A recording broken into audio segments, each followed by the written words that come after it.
Hello and good afternoon to everybody who's joined us. Thank you for taking the time to join us for this Africa AFOLU Community of Practice webinar. The topic for today's webinar is Agroforestry and Low Carbon Development in Africa, Good Practices and Lessons Learned. We are hoping to have this broadcast running for probably the next, just a little over an hour from now.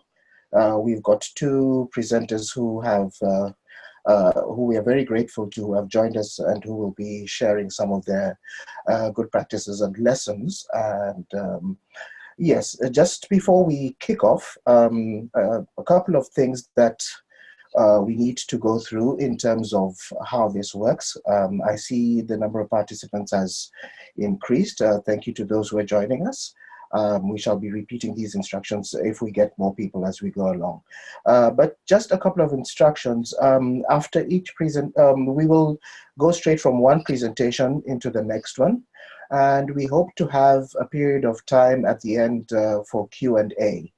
For those of you who are joining as participants, you will notice on your Zoom panel that you have a number of little boxes. One of them says Q&A. Now we would like you to use that, the Q&A one, to pose questions in the course of the webinar. And if possible, kindly indicate to which of the two presenters this question is directed. And there will be an option either to have this question answered live or answered at the end. Preferably, it would be better for us to compile these and have them answered at the end by the presenters. And we should have enough time at the end to do this. So just very quickly before I introduce our two panelists, just some background on the AFOLU Community of Practice.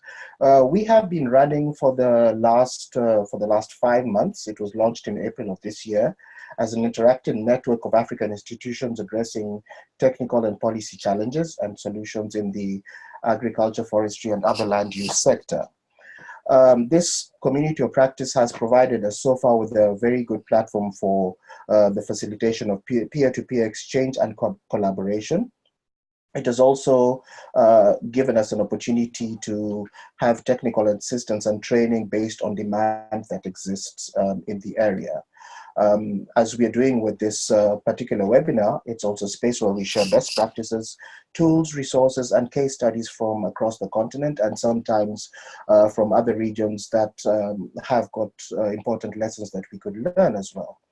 This is also a space where we would like to be able to foster champion institutions and give them a chance to, I suppose, foreground and carry on the work that they're doing, but also to strengthen the community of practice through their work. In terms of the community of practice, the topics that are a priority to us, like today's webinar, is obviously agroforestry action as a driver for socioeconomic development and the reduction of emissions in the continent. We have already had a couple of sessions that also deal with linking agricultural production with sustainable energy sources. If those of you who have attended a couple of our webinars in the past will recall some of those issues being dealt with. We also want to cover analytical approaches to assess greenhouse gas emissions and the socioeconomic impacts of low emissions development strategies and the actions attendant thereof. It's also a space for us to translate analytical results to translate these analytical results into concrete policies and actions. So that is providing a crucial support to the policy making framework. Another element that we would like to mention here that is linked to the Africa-led platform and partnership is the Africa-led project, which is funded through the European Union and is a partnership of UNEP, KNUST, LEDS GP, as well as the AFLP. And through the AFLP, this particular community of practice, which has the objectives of laying the groundwork for successful LEDS and NDC implementation, regional and Pan-African peer learning and sharing, which the sharing and learning is a theme that is strong and runs across all of our activities as the AFLP. The partner countries within the Africa-led project so far: Cameroon, Cote d'Ivoire, DRC, Ghana, Kenya, Morocco, Mozambique, and Zambia. We'd also like to familiarize you, for those of you who haven't yet heard of our remote expert assistance for LEDs, which is a no-cost, on-demand technical assistance and matchmaking service, which is available to government representatives in advancing climate resilient and low emissions development strategies and policies and programs. Through the Real Assistance Program, we've got access to over 90 experts from 30 or more institutions around the world. And in order for us to, in order for you to, if you are interested in finding out more about Real, on the screen you will see I've shared a number of email addresses. You can either email Sindisai at SouthSouthNorth. We will be changing that email address, but for now that works. Or you can email directly to Let's GP. The real person is Karishma, whose email address is also listed. You could also visit online and look for the assistance and under the Let's GP on the Let's GP website, or even to connect to Real via working groups and communities of practice such as this, which is the AFOLU Community of Practice. And if anybody is a member of the Mini-Grids Community of Practice, there's also a way to connect through there. So without further ado, we are going to be moving into our webinar now. I am going to be introducing, just give me 1 second, please. I'm going to be introducing our panelists right now. The first of our panelists, just give me 1 moment. Sorry about this. The first of our panelists is Mr. George Tarus, who is a dedicated forestry and climate change expert with over 10 years experience in forestry and agroforestry system management. He holds a master's degree in natural resource management and an MSc in climate change. He currently works with the Kenya Forestry Service as an assistant conservator of forests. He is a member of the Greenhouse Gas Inventory Modeling Team, the RED Plus, and Forest and Landscape Restoration Technical Working Group in Kenya. He is also currently the chair of the Scientific Committee of Forestry of the Forestry Society of Kenya, and is a member of the Environment Institute of Kenya as well, where he is registered as an expert in environmental impact assessment and audit. Mr. Tarus is a member of the Africa LEDs Partnership, and as well as the Forest Stewardship Council, the Environmental Chamber. So without further ado, I'm going to hand over to Mr. Tarus to give us his presentation. Welcome.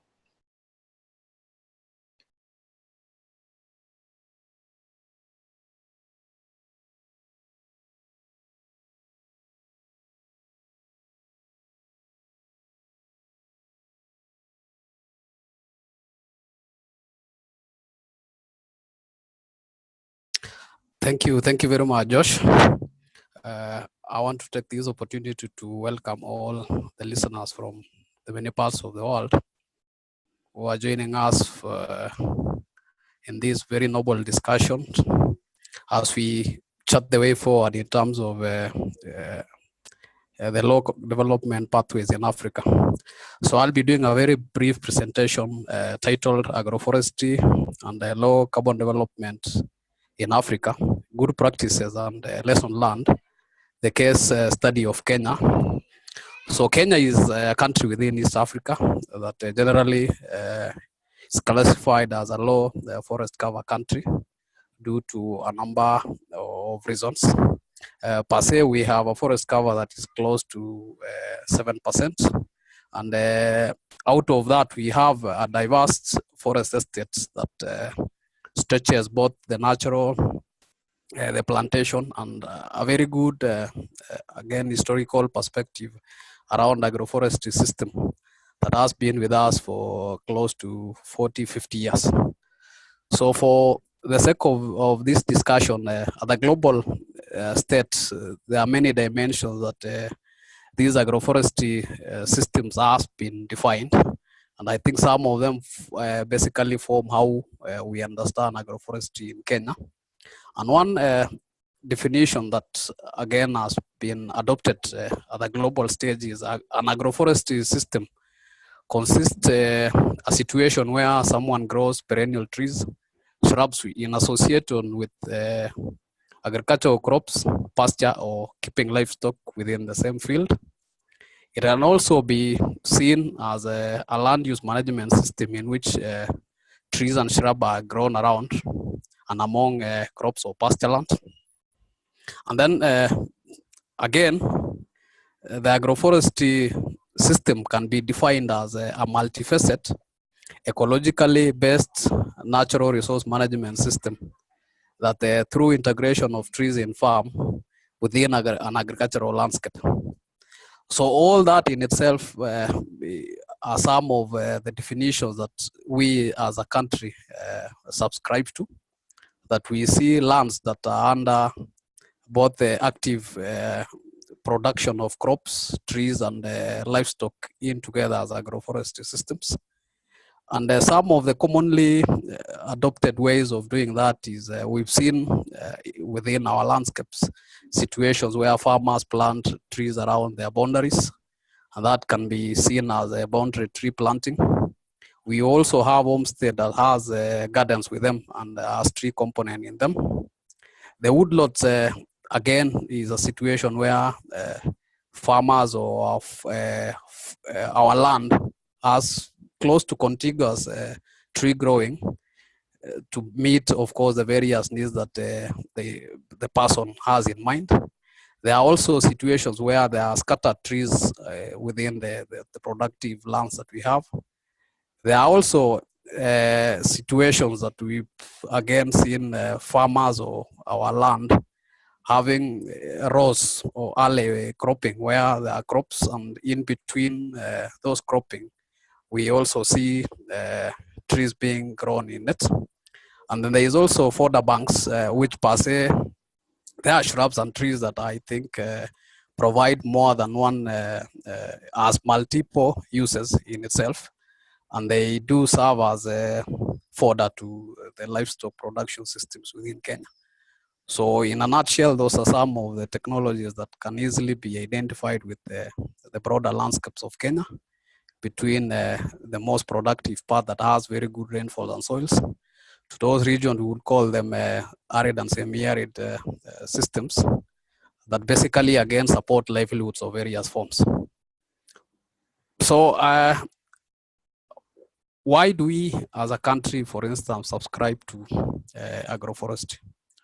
Agroforestry systems globally, and by extension Kenya, has a number of ecosystems, goods, and services that range from addressing the woody biomass utilization by farmers or industries.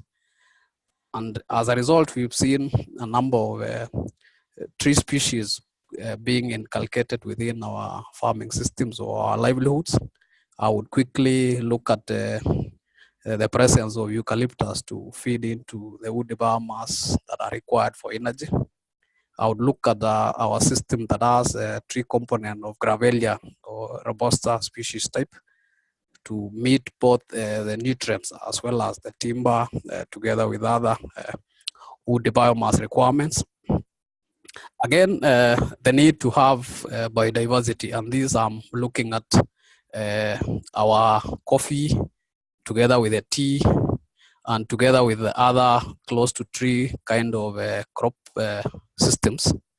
That introduction of trees within that system enhances biodiversity that help again in the process of pollination, for instance, for the productivity of crops that require space. Again, it provide very important habitats to wildlife or fauna. An agroforestry system again in Kenya has been seen as a tool that provide solutions to soil erosion, and that in itself enhances the quality of the soils. Together, some of the species that has been encouraged or are being found within our agroforestry systems are nitrogen fixing in themselves. Talk of the Titonias, talk of the many other that are nitrogen fixing. So that integration within our cropping system enhances the quality of the soils. I talked of the non-timber wood forest products that are again accrued from these tree species Similarly, again, as a byproduct of the presence of trees within our agricultural or within the agroforestry system, I talked of an agroforestry system that enhances issues of soil and water conservation. Because when you do active agricultural activities, especially if you now integrate that with alley, presence of trees along the alley or contours, issues of soil erosion has been addressed. Of course, now the challenge that is facing the world almost in the 21st or the 22nd century is climate change. And now there are a number of studies I'll be showing you later that have documented the integral role of agroforestry system in regulating the local climate or ameliorating on the effects of climate change. And I think this is now the focus of the discussion going forward, that how best can an agroforestry system help in ensuring that we mitigate on the effects of climate change, as well as fixing the negative effect of the greenhouse gases within our systems. An agroforestry system in itself, again, while in its growth processes, enhances the presence of carbon within that system. So that has been part of what an agroforestry system has provided in form of ecosystem goods and services. Kenya, being a water scarce country, has also benefited immensely by having our landscape with trees in form of agroforestry, because the presence of trees in itself ensures a steady and controlled flow of water. And that, by extension, ensures that our rivers has adequate water almost through the year. Through that service of regulating water flows, the agroforestry system has been identified as one of those beneficiaries. And more importantly, there are areas within this country that again has, or within Kenya, that again has very fragile landforms. And once in a while, we've witnessed the presence of landslides. Now the interventions through agroforestry has, to some degree, regulated these natural disasters associated with landslides. And out of all that, now towards these are extreme end, you're seeing that by extension, it is also serving other very important functions in terms of fresh water that for domestic and livestock production. It is also regulating flooding, because bare grounds enhances the runoffs, and now presence of trees within our cropping systems or agroforestry by extension ensures that doesn't happen. So in a nutshell, we've had, of course, a broad categorization of agroforestry generally, but due to the, I would call, consensus within the practitioners, I would quickly isolate our forestry or agroforestry practices into three systems. One of them is the agro-civil cultural systems, where we are having crops and trees growing together that can easily be identified within our landscape. There is also silvopastoral systems, which is basically the presence of trees and the animal production within the same. And this is most predominantly within what we would classify in Kenya, the rangelands or ASALs. Then there is the agro-silvopastoral system, where it has an integration of the crops, the livestock, and trees as part of one productive system within our farmlands. That also can be isolated within the country. So after that very elaborate introduction of the benefits that we accrue from the agroforestry system, there are a number of very specific things that I would also want to highlight briefly. That through a number of studies, agroforestry system in Kenya has been identified to be building resilience of communities to floods and droughts. This was a study that was done within one of our ASAL systems, or arid and semi-arid system in the northern part of Kenya. And this study found out that the presence of an agroforestry system within that landscape ensure that communities bounce back from the climate extreme events associated with floods and droughts. So in Kenya, agroforestry does do that very important role. Again, in another similar study within one of I would call an highly or densely populated regions within Kenya, this study found out that through agroforestry, farmers have been able to enhance their resilience to climate variability by having multiple benefits accrued from multiple agroforestry practices. We are looking at farmers from that region, ensuring that they have something to put on the table when their crops fails, because next to it is a fruit tree, courtesy of an agroforestry practice, and that has cushioned them from that climate variability. We're also looking at that farmer gaining some economic and social benefits from selling off their trees along the boundary. So this was a study again done in 2017 that precisely and highlighted how agroforestry has helped this community mitigate the effects of climate variability.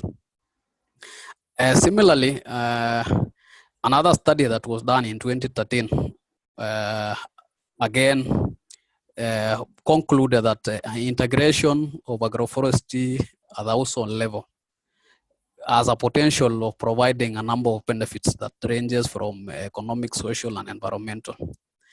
And these in itself are directly feeding into the household income, the livelihood, and the issues of food security that per se would quickly be associated with some local ecosystems within Kenya.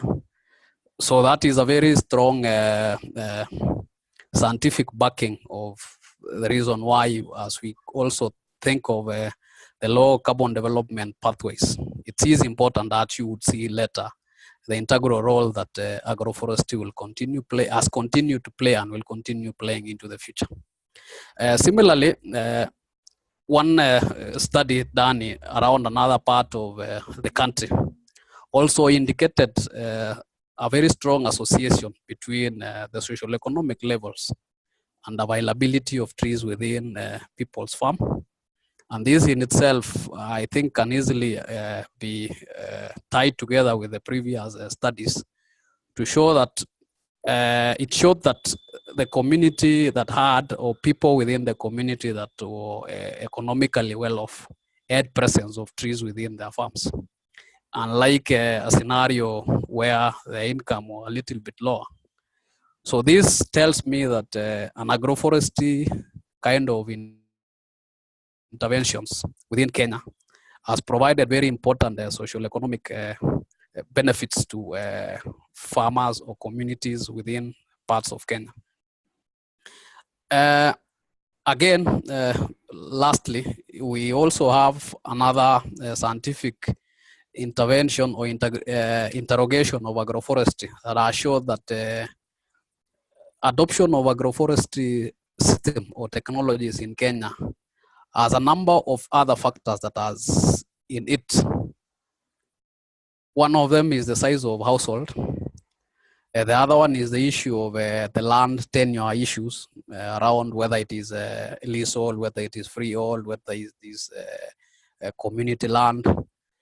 Again, the gender and the level of education of the household. So as we continue dissecting the issues of agroforestry system, part of these studies have informed how best we've been able to design systems that bearing in mind that, for instance, a farm that has a leasehold kind of ownership most likely may not have very serious tree growing in them, because the period in which trees are required to grow and the kind of investment needed sometimes limits that farmer from ensuring that they have a very intensive agroforestry system in form of wood, for instance. And that again has in a way influence how our system has continued to be addressed. So having looked at all that from a more or less policy and government dimension, in order to ensure that an agroforestry system continue to serve its intended purpose, some of the existing incentives within the country is one of them. I broadly classify them under legislation and policies. Kenya as a country brought on board or adopted or promulgated a new constitution that started operating from 2010. And in itself, Article 63, 69 of it, talks of sustainable utilization of natural resources, quote unquote, forest, and all those for the social benefit reasons of the Kenyans. So out of all that in itself, and out of that again, it set a target for the country to have at least 10% forest cover. So I talked earlier, Kenya is still below its 10% forest cover. And one system that we think would be able to enable the country move from around 7% to 10% is the agroforestry. So an agroforestry system in itself has very strong policy and legislative backing, in the sense that we need it for us to be able to transcend to 10%. Similarly, we have like the framework law governing issues of forestry management in Kenya. It's called FCMA, or Forest Conservation and Management Act 2016, which again gives mandates to the organization I work for, Kenya Forest Service, and by extension county governments, to ensure that trees outside gazetted forests, the agroforestry systems, are continually managed in a way that provides the intended goods and services in a sustainable manner.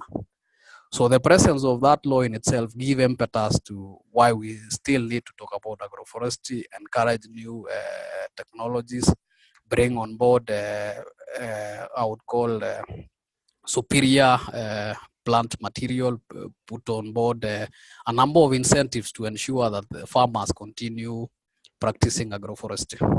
We also have a farm, it's called Farm Forestry Rules 2009, which explicitly now handles the issues of agroforestry by stating that at least every farm owner should have their land, 10% of it under trees.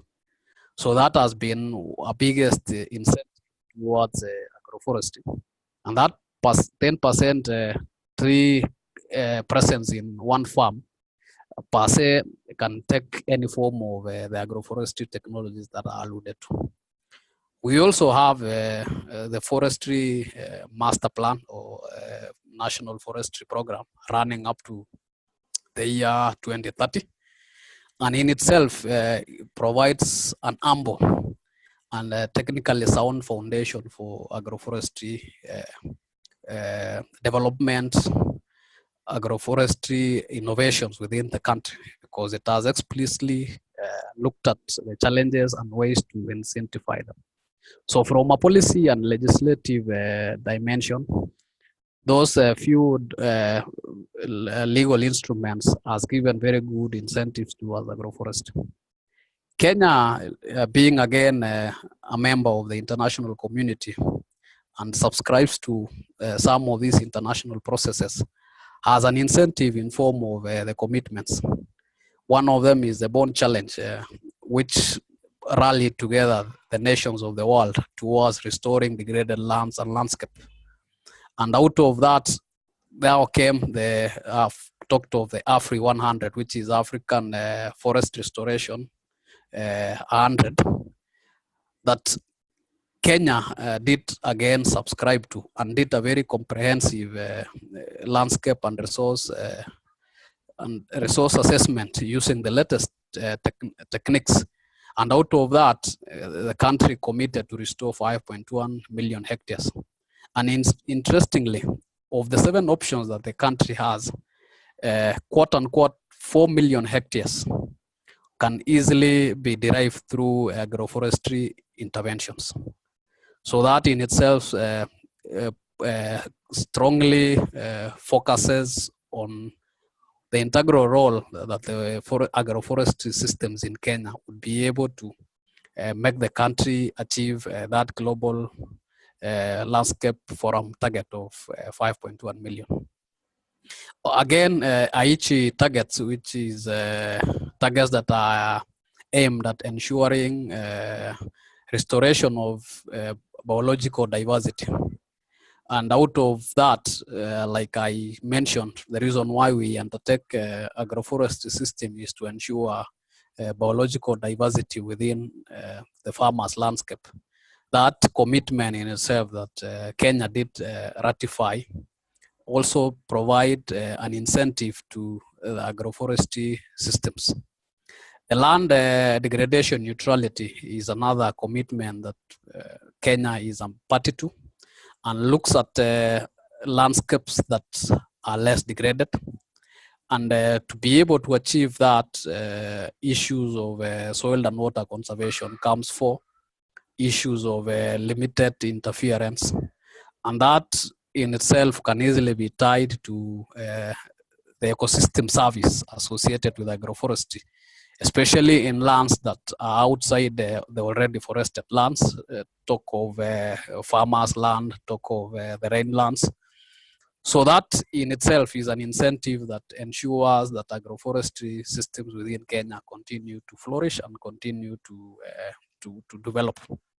The climate smart agriculture, one of the innovations or commitments around how agriculture can be able to mitigate and help communities adapt to the effects of climate change, has again been domesticated in Kenya, and as Kenya has a climate smart agriculture strategy.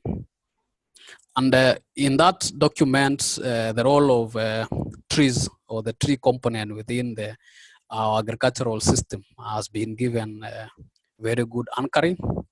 It has also been given a very serious consideration in terms of its mitigating and adaptive capacity to the local community or livelihoods. Again, at the global scale, we're talking of the climate change agreements or agreements, quote unquote, the Paris Agreement, that now rallies the nations of the world to ensure that the temperatures are kept below the 2-degree mark. And out of that, there are an array of things that needs to be done.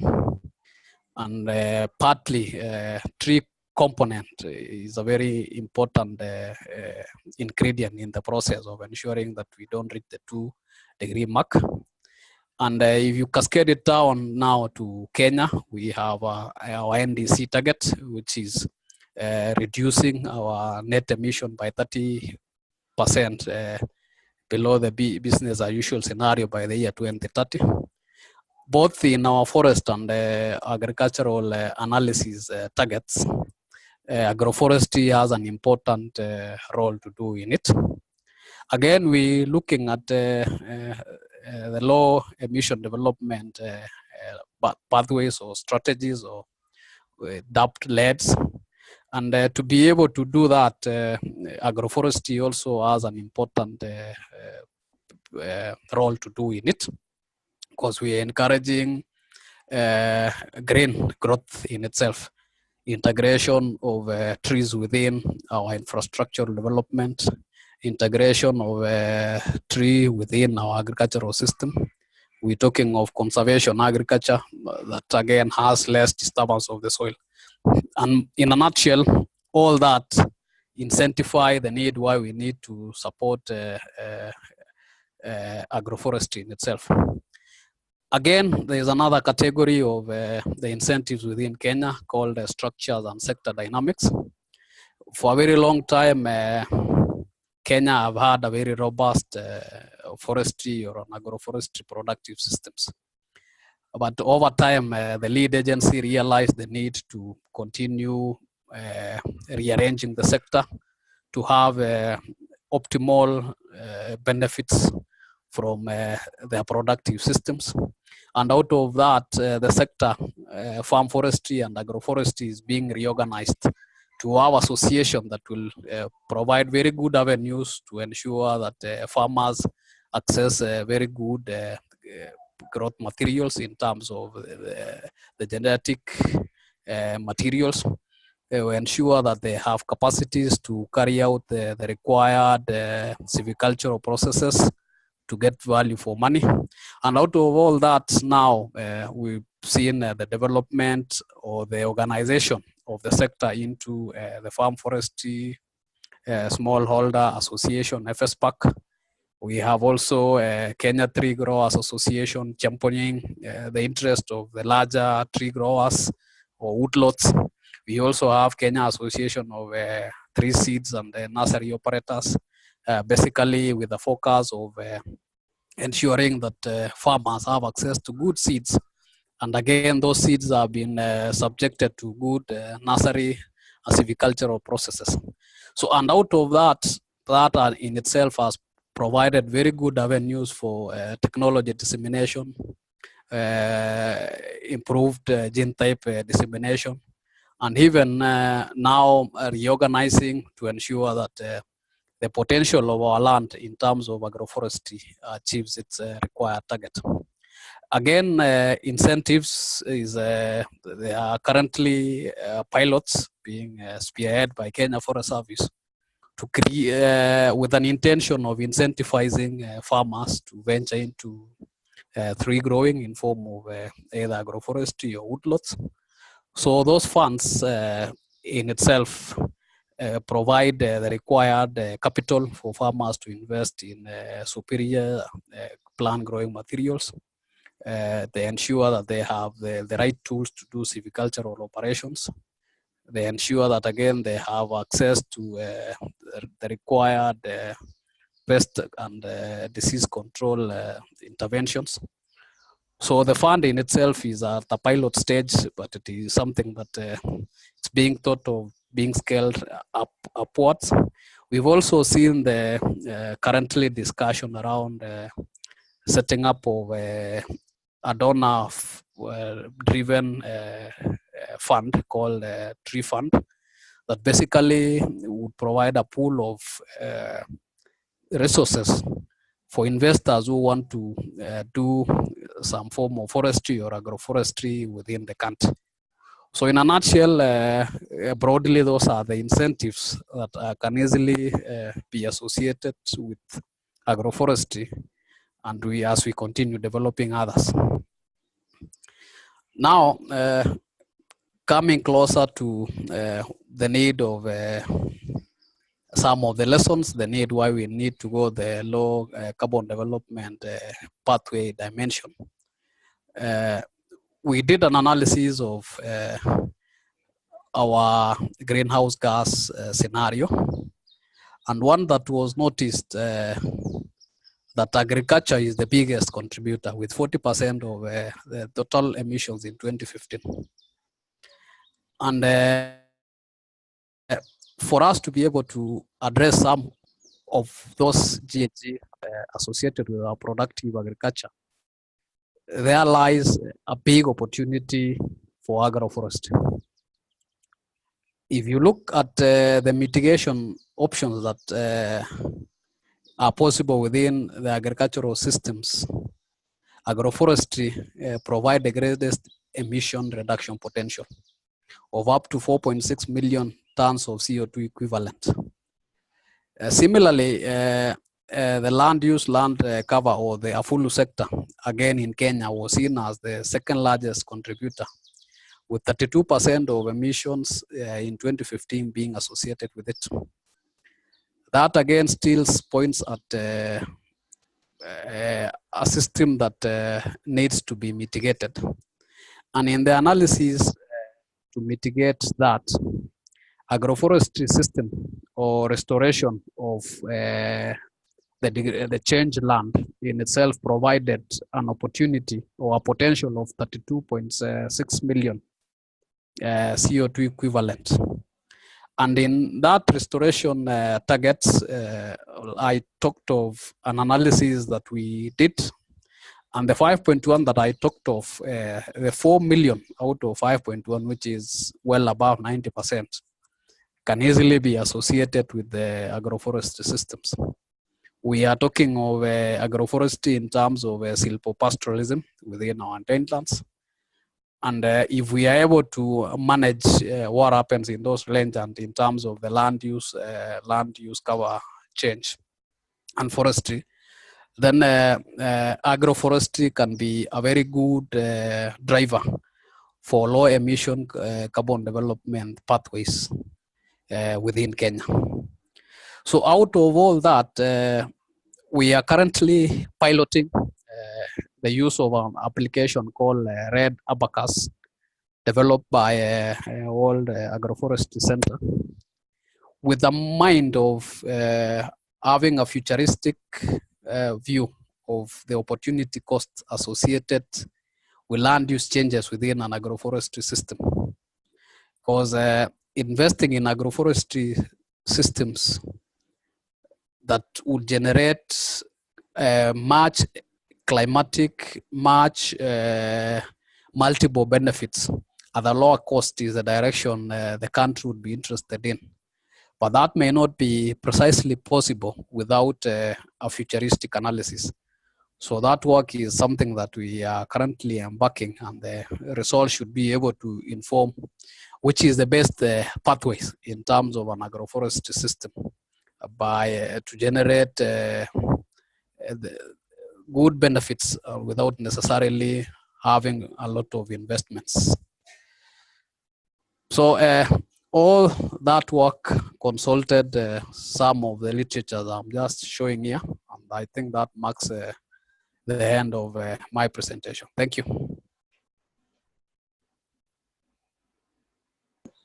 Thank you very much, George, for that very comprehensive presentation. Just before I introduce the next presenter, Felipe, while maybe you can take this opportunity to mount your slides. There are a couple of questions that have come in. One of them is of a probably a broader nature that maybe Felipe's presentation might answer as well, but in the meantime I'd request that George, maybe you give it some thought. Frank van Scobroek is asking, are there any tools for farmers to understand how much benefit, how much they could benefit from agroforestry? Now, you did talk a lot about the policy environment, and I imagine when they're talking, when the question asking about tools for farmers, I'm probably thinking in terms of knowledge dissemination or any campaigns that may have been campaigns coupled with information that is available for farmers to understand what benefits actually derive from agroforestry. So could I ask that maybe we park that one, as well as there's a second question about examples of public-private partnerships. I would probably suggest that we go through the next presentation, and then we will come back and field these questions, if that is okay with the participants as well. So in the meantime, we are going to be moving to the next presentation, which is by Mr. Felipe Casarim. Felipe is an expert in climate change mitigation and tropical forest ecology. He's also the program officer at Winrock International. He graduated as forester from the University of Sao Paulo in Brazil, and as forest ecologist from his Masters of Science degree at Auburn University in the US. His work focuses on providing technical assistance to climate mitigation and adaptation programs and projects, building capacity of in-country counterparts, developing operational methods for monitoring ecosystem services, and as well as assisting partners securing climate finance. With strong analytical skills and international experience, Felipe acts as Sustainable Development Advisor, managing key climate mitigation and resilience programs through implementation of various projects that he's involved in. As a multilingual professional, Mr. Casarim has actively worked with sustainability and applied climate change issues in South, Central, and North America, as well as in Portugal, West and Central Africa, and in Southeast Asia. So without further ado, let me welcome Felipe. Could you kindly share your screen? Certainly. Good morning, good afternoon, or evening, depending on where you are on Earth. Thank you very much, Josh. Thanks for the opportunity to speak at this webinar today and share some of my knowledge with you all. Please let me know if you can all see my screen. Yes, we can. Terrific. So we're going to take a little bit of a step back from George's presentation, which was more focused on the aspects of Kenya, and we're going to look at a more generic path to climate change mitigation and adaptation in my presentation. Josh was correct to mention that I do mention some resources that exist for farmers, responding to Frank's questions. So without further ado, I'll just dive into this.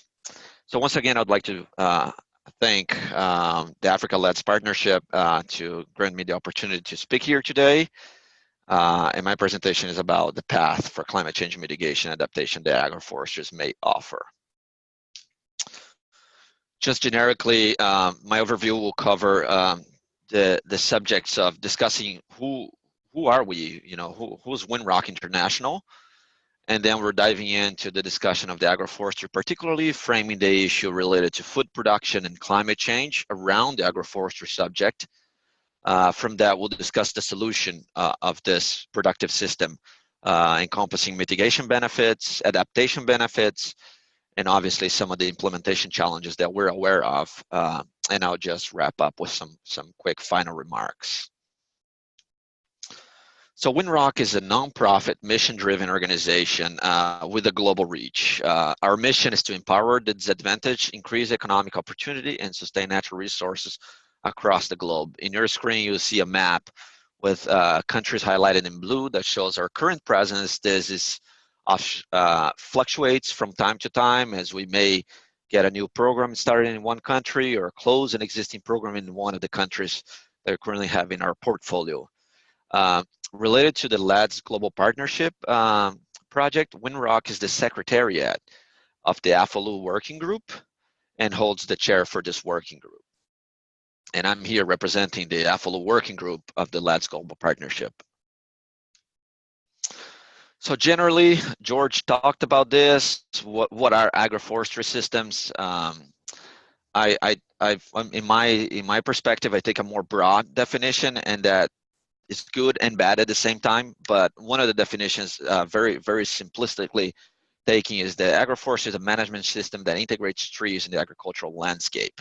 So that is mentioned in the IPCC and other publications in a broad manner. Agroforesters encompass a wide variety of practices, as George mentioned during his presentation: woodlots, silvopastoral, agro-silvicultural systems, and so on and so forth. They are employed from temperate to tropical climates, so globally, really, although they're more prominent in tropical climates. And they are really sought after nowadays because they can optimize trade-offs between food production, poverty alleviation, and environmental conservation, all big developmental challenges that we have at a global level, as well as country level and community level for that matter. So framing the issue of agroforestry in terms of food production. So the food production perspective, upon my research to prepare this presentation, I've learned that Africa's agriculture is dominated by smallholder, but more importantly, with a strong priority on food security. So it's important to couch the discussion under that, because sometimes people think that integrating trees in a productive system might jeopardize the food security or the food production ability of that productive system. And here we're going to talk about how that may not be always true. And in fact, agroforestry might actually increase yields in certain circumstances.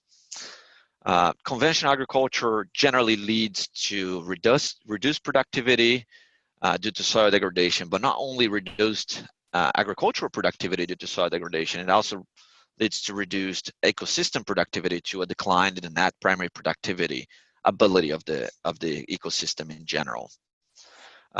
One of the publications that I've researched pointed that the green revolution as it is has proven costly and unsustainable in Africa particularly. and that is related to the high levels of subsidies and inputs, agrochemicals and fertilizers, that the conventional green revolution model has put forth so far. So as a result, there is this ability that agroforestry promotes land rehabilitation while producing agricultural goods. One of the key aspects for land rehabilitation abilities of agroforestry is that it leads to increase in soil organic carbon, and particularly in tropical soils where there has been a lot of weathering, the increase in soil organic carbon leads to a more balanced carbon nitrogen ratio, which then leads to increased soil fertility. So more importantly than just increasing soil organic carbon, agroforestry have the potential to increase soil fertility itself. Changing a little bit of the perspective and going to a climate change perspective around the agroforestry subject, it is important pointing out that about 25% of the global greenhouse gas emissions come from the AFOLU sector. AFOLU stands for agriculture, forestry, and other land uses. So it comes from land use sector, really, and that's according to the IPCC Fifth Assessment Report. But that percentage is even greater in developing countries and lower income countries, where agriculture and forestry plays a more prominent role in the economy. So that gets to be as high as 80% in certain cases. We just learned from George that in Kenya, agriculture is responsible for 40%, if I'm not mistaken, of the emissions in the country. So much greater than 25%. Agricultural systems are generally adversely affected by land pressure and climate change. So they're vulnerable. Agricultural productive systems are generally vulnerable to shifts in climate patterns. And noting this, about 85% of countries, or not about, exactly 85% of developing nations included AFOLU commitment in their national determined contributions that went into the UNFCCC. In Africa particularly, it's important pointing out that agroforestry systems represent the third largest carbon sink, only after primary forest and long-term fallows, which, given the broad definition of agroforestry, long-term fallows themselves can be included as agroforestry, so they can be considered agroforestry systems themselves. So from changing to framing the issue, we're now looking at a potential solution. So we're looking at agroforestry mitigation aspects. So agroforestry leads to greater carbon removal and storage when compared to conventional agriculture, for instance. And that greater carbon removal and storage is usually in the biomass, so in the live biomass, and as well as the soil organic carbon. The agroforestry systems generally enhance the carbon sink potential of productive lands. So you can see by the figures here, you'll see I've recycled some figures throughout my presentation, but you can see, for instance, at the bottom left corner, how you would expect to have a greater above ground biomass in that particular system, which is a home garden, as opposed to just a row crop of corn or cassava, for instance. Agroforesters may as well enhance productivities and yield. The reason why is that agroforestry systems, they tend to exploit the horizontal as well as the vertical stratum of the land. So you're concentrating production per unit area, but you are also exploiting the vertical structure of your land. So you have multi-strata type crops in the same piece of land. Agroforests reduce the pressure on existing forests for timber and for non-timber forest products, because they produce such products, or they can produce such products. And that may in turn lead to lower deforestation and forest degradation on existing forest lands. And they're obviously a possible productive system that rehabilitates degraded lands, which is a major global concern, is the increased rate of land degradation. One important aspect is, given the climate mitigation and adaptation aspects of agroforestry and the current trend into prioritizing these subject matters, agroforestry system may well facilitate farmers securing finance or lines of credit for their own production in their lands. So it's important pointing that out, that just the fact that they may produce quantifiable mitigation adaptation aspects may allow farmers to either diversify the financing or even increase the chance of getting financing. So someone earlier asked about resources. This slide is dedicated to presenting some resources that exist online. There's obviously many more. This is not comprehensive, but it's just to give an idea. It's still related to the mitigation aspects of agroforestry. And I'd like to point out that the multitude of arrangements of agroforestry, to an earlier point that I mentioned and that George as well mentioned during his presentation, is agroforestry has various types of agroforest, various arrangements. You can put trees and row crop together, trees and livestock together, trees and row crop and livestock together. So there's a multitude of arrangements that could be defined as an agroforestry system.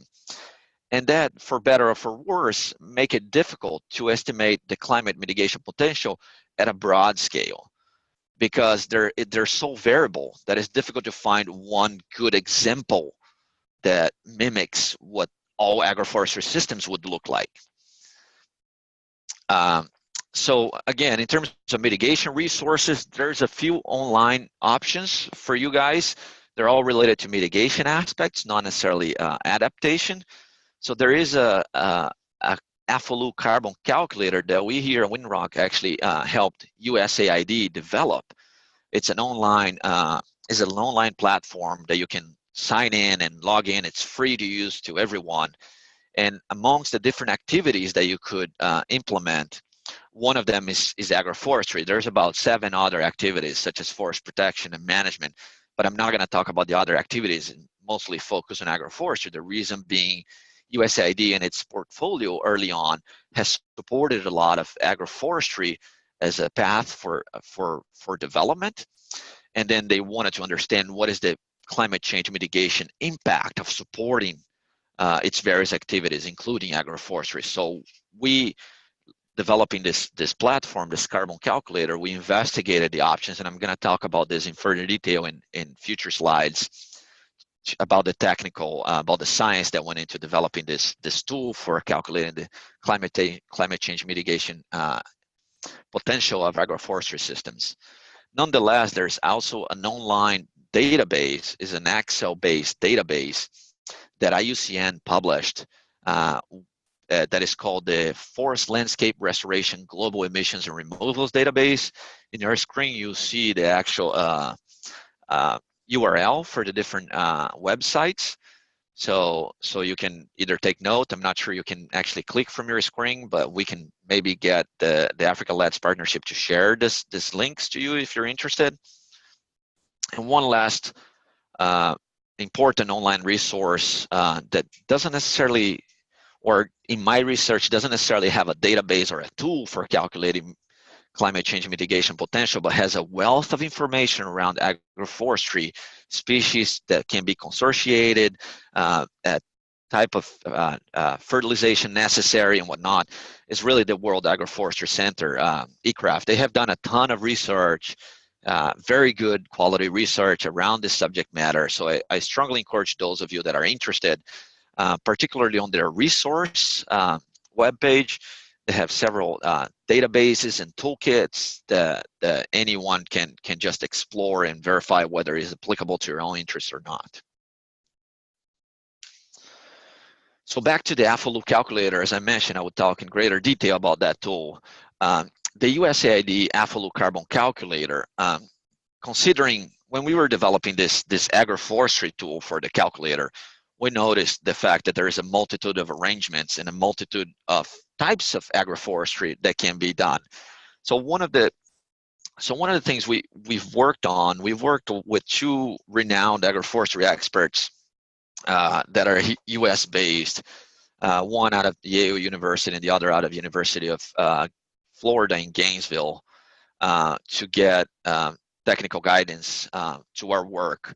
And one of the things that together we came up as a good simplification is to propose a stratification of the various agroforestry systems.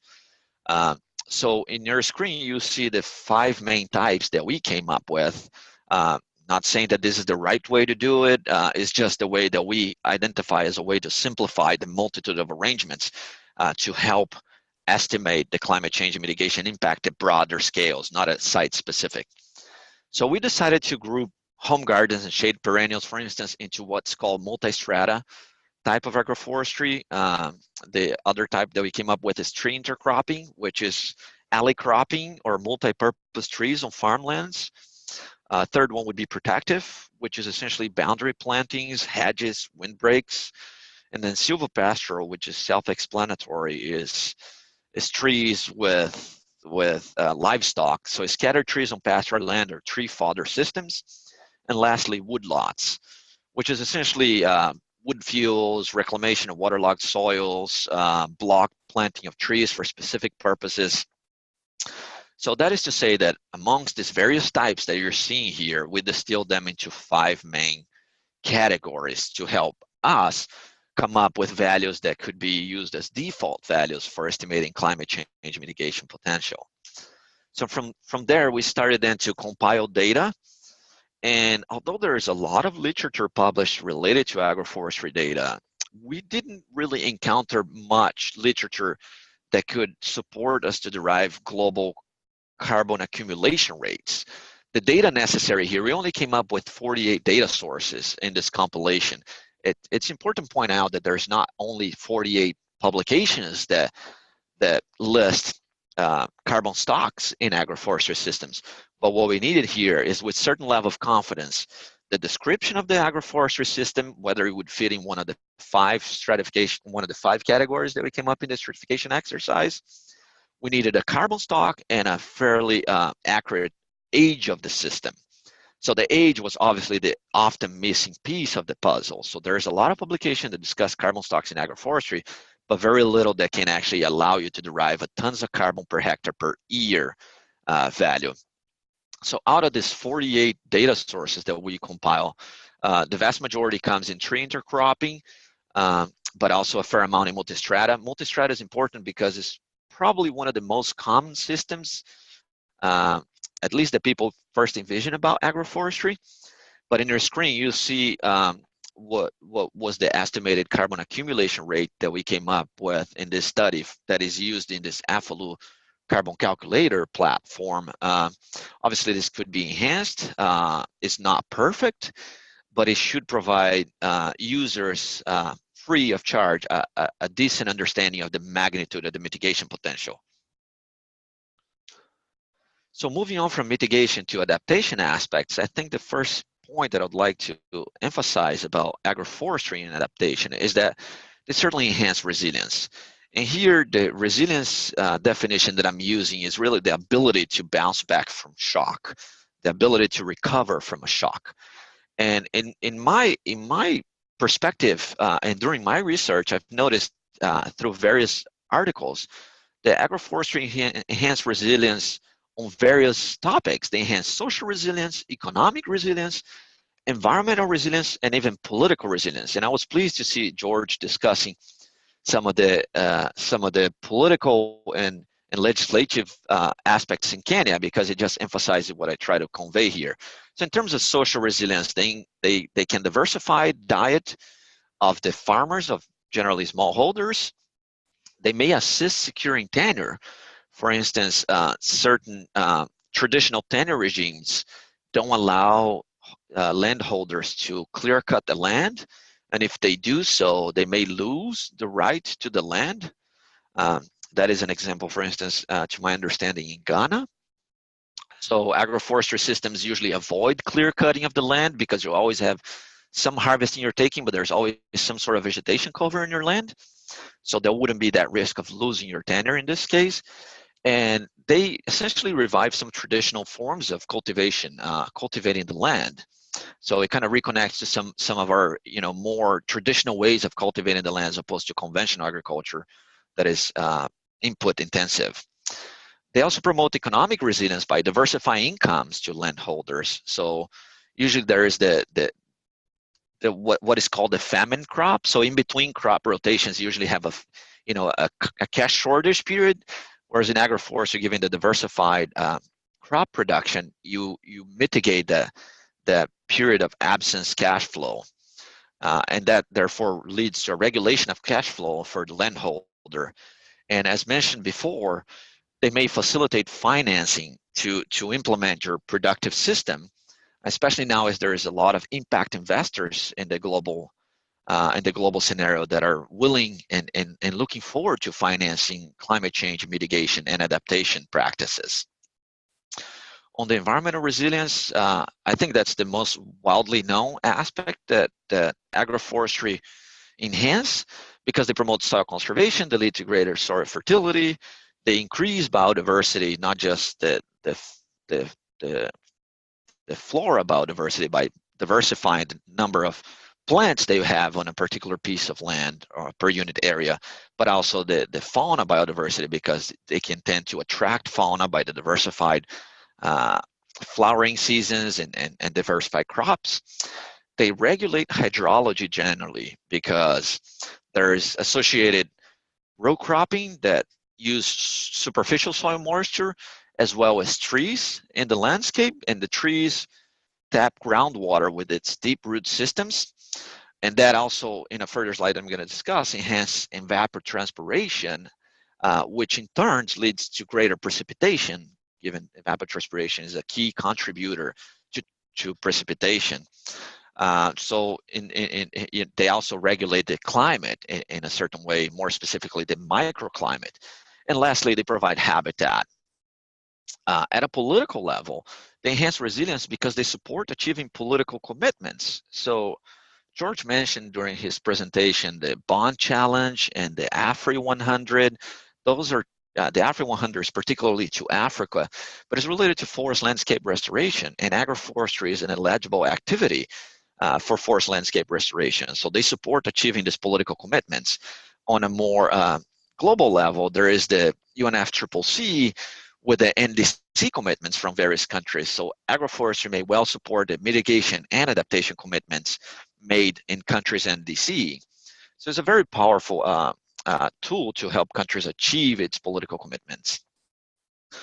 Continuing to the adaptation aspects of agroforestry, agroforests are important to the productive systems because they allow and promote flexible response to drastic shifts in ecological conditions.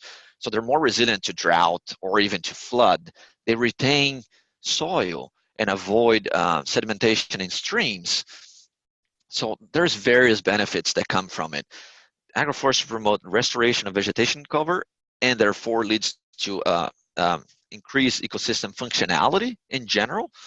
As mentioned earlier in my previous slides, they regulate the microclimate because they mitigate climate extremes on crops, and they enhance evapotranspiration by groundwater tapping. And lastly, they promote crop diversification, so they enhance the ability to buffer deleterious impacts of a changing climate. This is all nice and pretty, and you may be thinking now that agroforestry is really the way to go, but there's also some implementation challenges related to agroforestry that is important to highlight. So just generally, changing land management practices and customs are difficult. People tend to stick to what they've been doing for their entire life and are often reluctant to change or changing their production practices. So there is awareness issues and there is an education aspect of implementing agroforestry that is very difficult to overcome in certain cases, because it takes a results-based approach to convince people that is actually a viable option, that agroforestry is a viable option. So related to that, agroforests do require quite a significant technical assistance.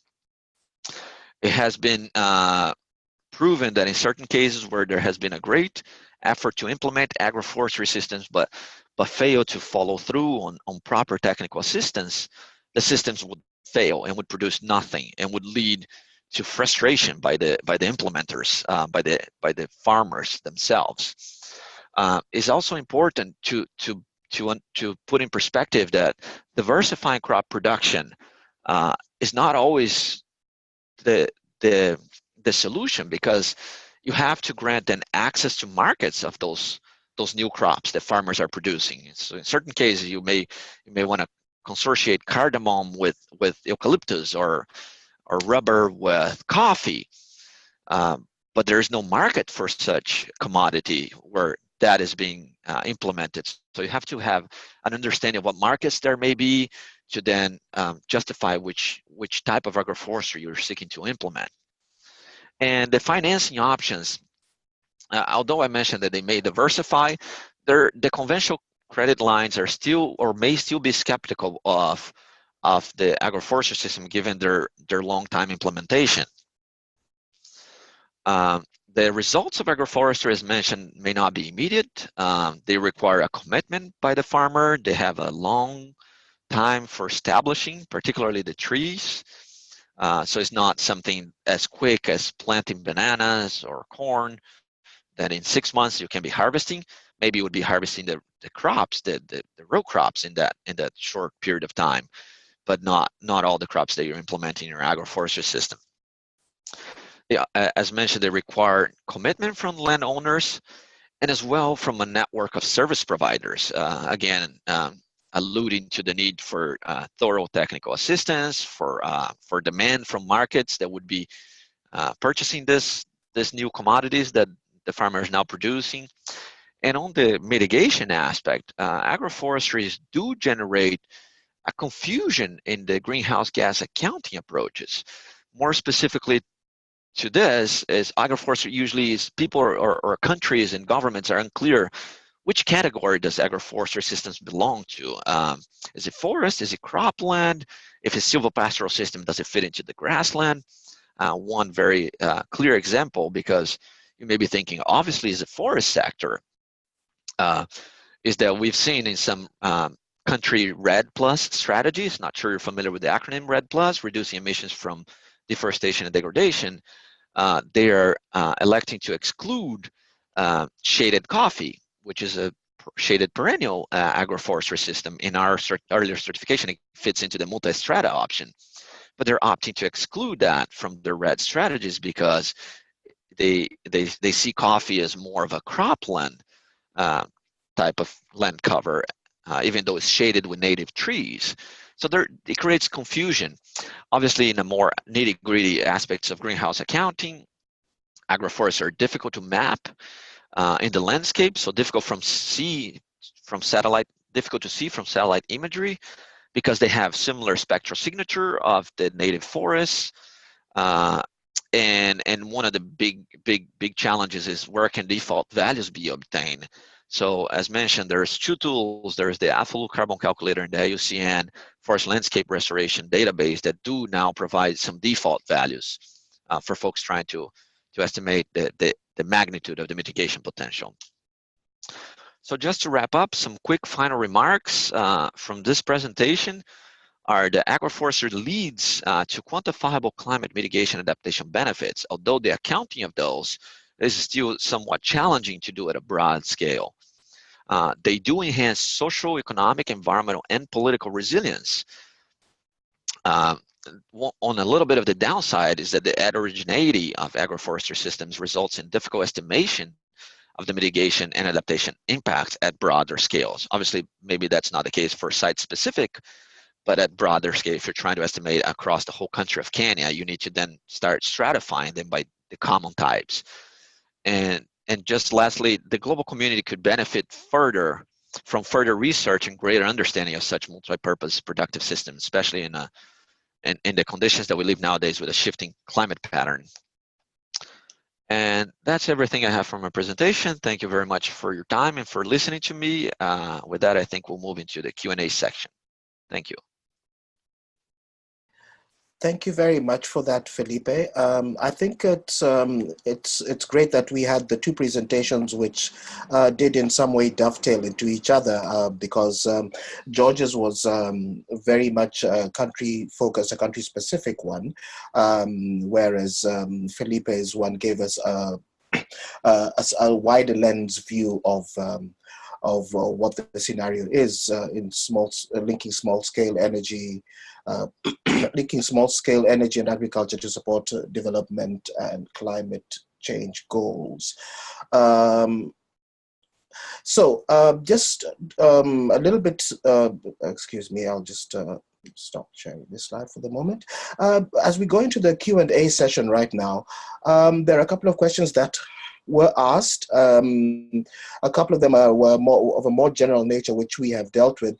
And Felipe, as we'd mentioned, as he did mention, did deal a little bit with the issue of tools for farmers to understand how much benefit can be derived from agroforestry. I do not know if, George, you want to touch on that a little bit as well.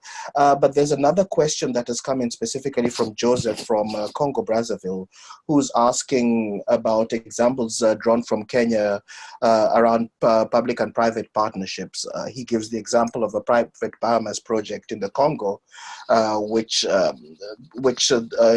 has about 36,000 hectares for afforestation and reforestation, where they're in partnership with the government, but there is no clear understanding between them as a private entity and the government as to how the benefits and profits can be shared. And he would appreciate any insights that you might give, if there are any such examples from Kenya, George. But Joseph also asks, and I think this is specifically for the Kenya's case, what the planting cost for a hectare is. Then another question, we will deal with the next question. There's another question that's for George as well. This is from Tina, who asks, given the diverse nature of the country Kenya in terms of ecozones, she would expect that the carbon sequestration potential varies spatially in the same way. And if you could possibly elaborate on where to find the highest potential for carbon sequestration is within Kenya. So maybe I can hand over to you, George, to field those questions.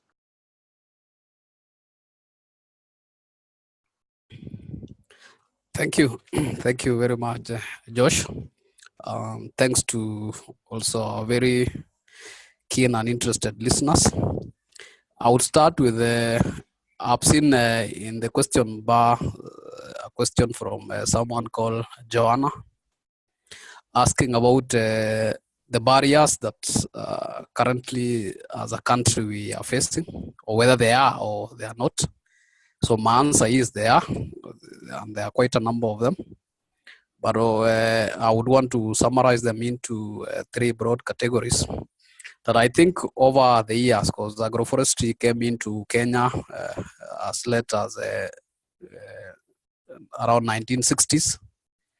But the biggest impediment to its adoption to the level that we would be very interested is, one of them has been to some degree the issues of policies and legislation that was stifling its adoption, but that now has been addressed. So the remaining challenge to this end is the availability of financial resources to enhance adoption of farm forestry or agroforestry activities per se, because most of these agroforestry activities happens within private farmers' land. And sometimes when they don't have resources to be able to undertake those activities, that has been one of the biggest impediments. But to be able to address that, I talked of some fund that is about to unlock the potential of full-scale adoption of agroforestry. Similarly related to that is over the years, we've seen issues of competing land uses. And that, by extension, has led to very drastic land use changes in Kenya. Previously, there were regions that predominantly accommodated coffee components with a very strong agroforestry association with it. Over the years, because of the economics associated with it, and that would easily be isolated within the urban setups of like our city, Nairobi, and its environs. We've seen a quick conversion of those lands into settlements or urbanization quickly kicking in. So out of that, we've lost a critical chunk of the already agroforested landscapes within Kenya. Again, there are issues of markets and preferences.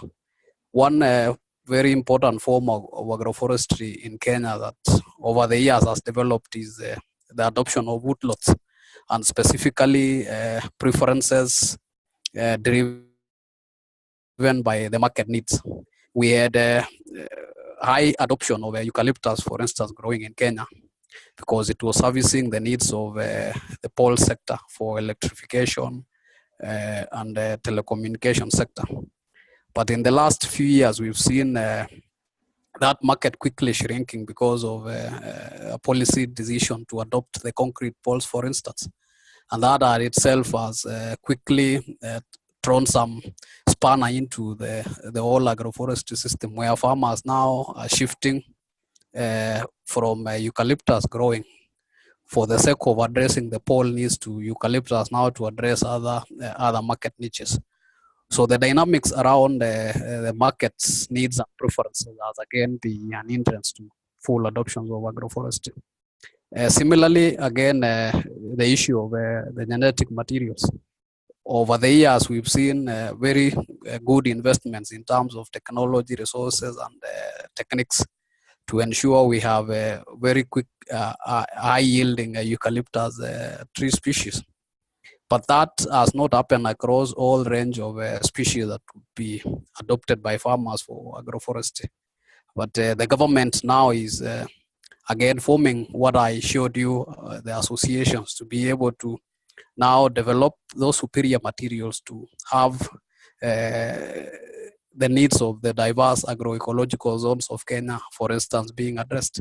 We're seeing currently the development of a species for the dryland called Melia, and its adoption quickly by farmers. And now quickly, again, recently, we've seen issues of bamboo quickly being taken on board by farmers as form of an agroforestry species that they can use to conserve the riparian zone, at the same time get the economic benefits. So there was another question in relation to some of the tools that can be used to quantify the agroforestry benefits. I would attest to the fact that that may not have been developed comprehensively, partly because of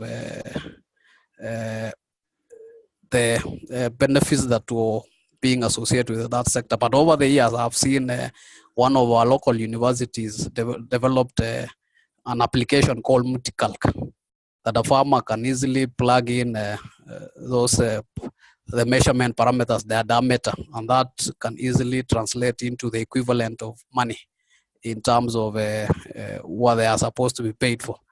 But that addresses a small niche of the agroforestry benefits, the poles, for instance. But there are a range of the multiple benefit that comes from that. As a country, I haven't seen any tool around that.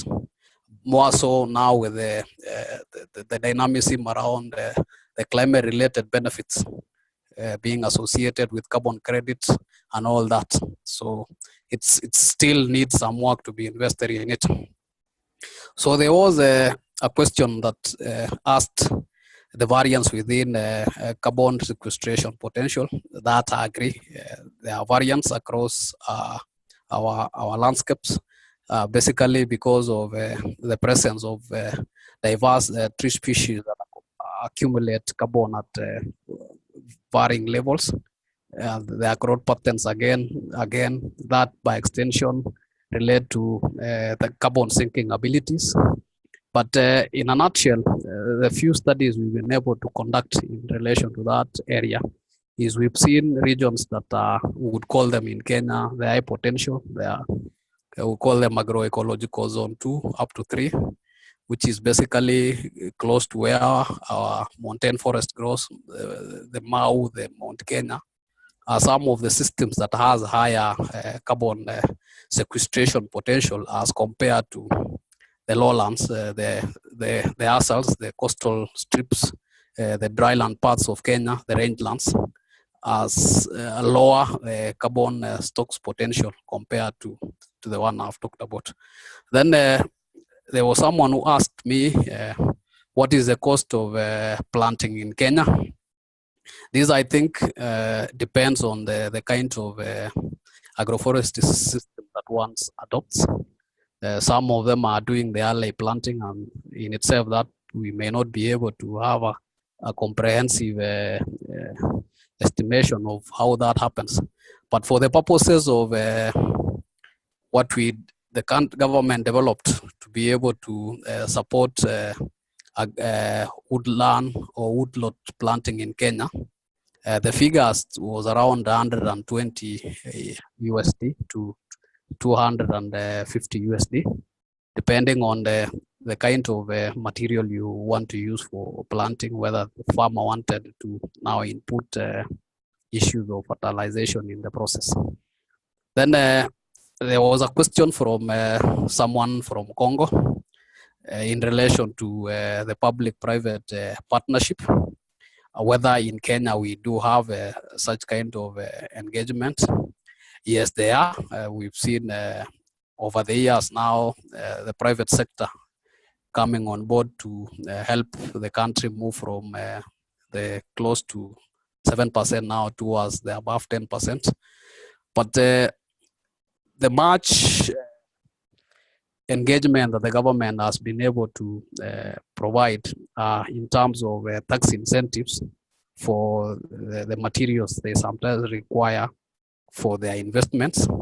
We've seen a growth of a very robust private sector that quickly now can be delineated across our ecological zones. We have a private sector investors around eucalyptus, and they've been working with farmers through growers association that I talked of, and they normally buy their products in the long run to feed our tea processing industry and other sectors.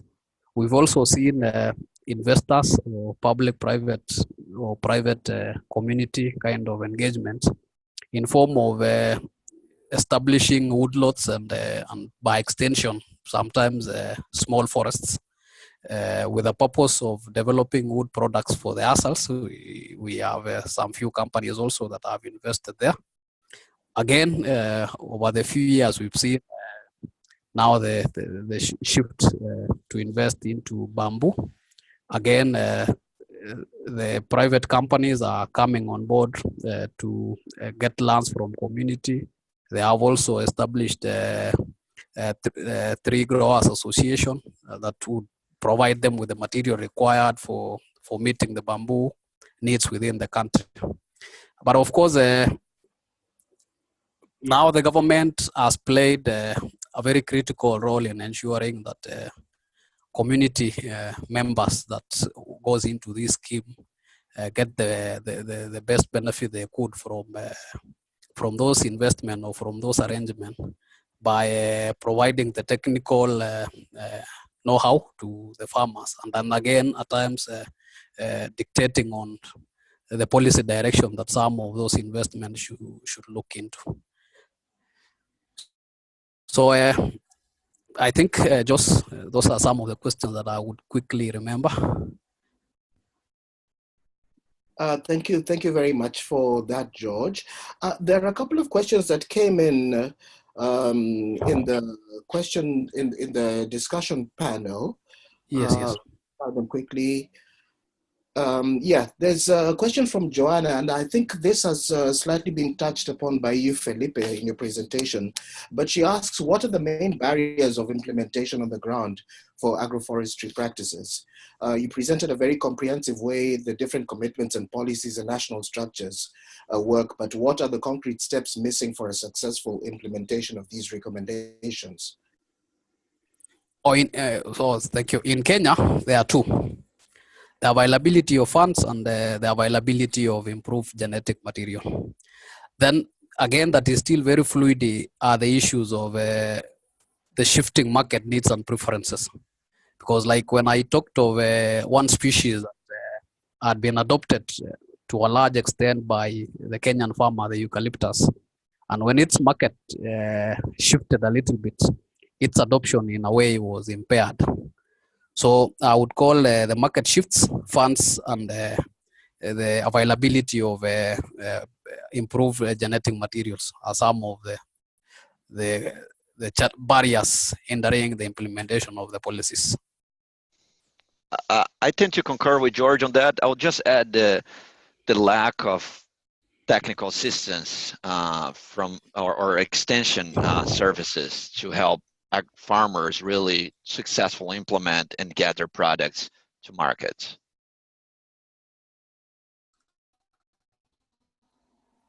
Thank you very much for that, Felipe. And while I still have you on there, Felipe, there's a question from Eugene, which asks, what is the value of carbon credit today? Would you be able to um, give us that? Uh, no, not directly. This is a more complex question to respond. I mean, it depends if it's a voluntary market. There is a range that goes between the negotiations. Um, I think in that case, Eugene, you'd be better off trying to read a publication that's called The State of the Carbon Market. I can try to look up here and put the link on the chat while we have everyone here. So you could consult an actual publication.